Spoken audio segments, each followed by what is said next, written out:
Mr. President, thank you, and thanks to the cabinet. So, at the risk of insulting everybody else at the table, I believe that I am the youngest member sitting at the table.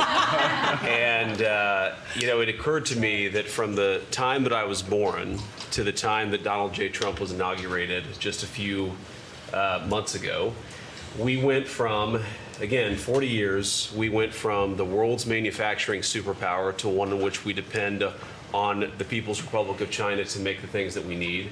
We went from the proudest military in the world to one in which we failed to meet our recruiting goals.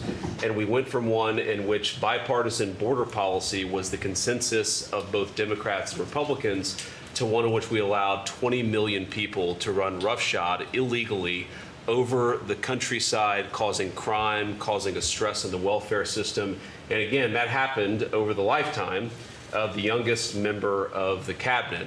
And what has happened in 100 days is that we've started to reverse every single one of those negative trends. And I think what it shows to me is that the president, and you sit in the Oval Office and you see these portraits of presidents past.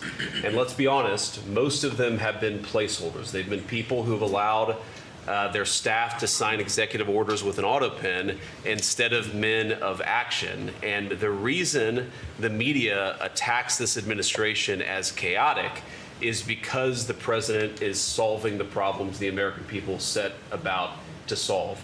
He's actually doing the things that he promised that he would do. And Mr. President, it's been an honor to be part of it for the past 100 days.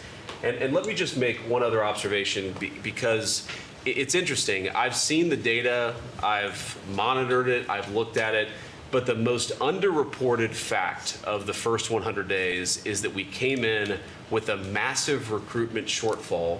And in 100 days of Secretary Hegseth and President Trump's leadership, we now have people breaking down the doors to join our military. To the media assembled here, it's a really interesting question.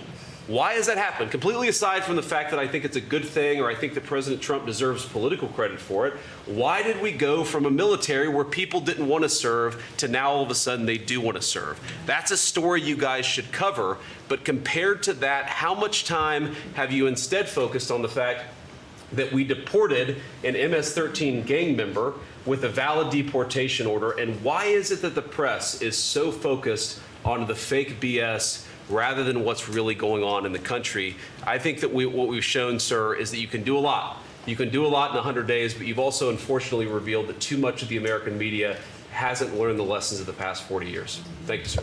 Thank you. Hey everyone, I'm Emily Campagno. Catch me and my co-hosts Harris Faulkner and Kaylee McEnany on Outnumbered every weekday at 12 p.m. Eastern, or set your DVR. Also, don't forget to subscribe to the Fox News YouTube page for daily highlights.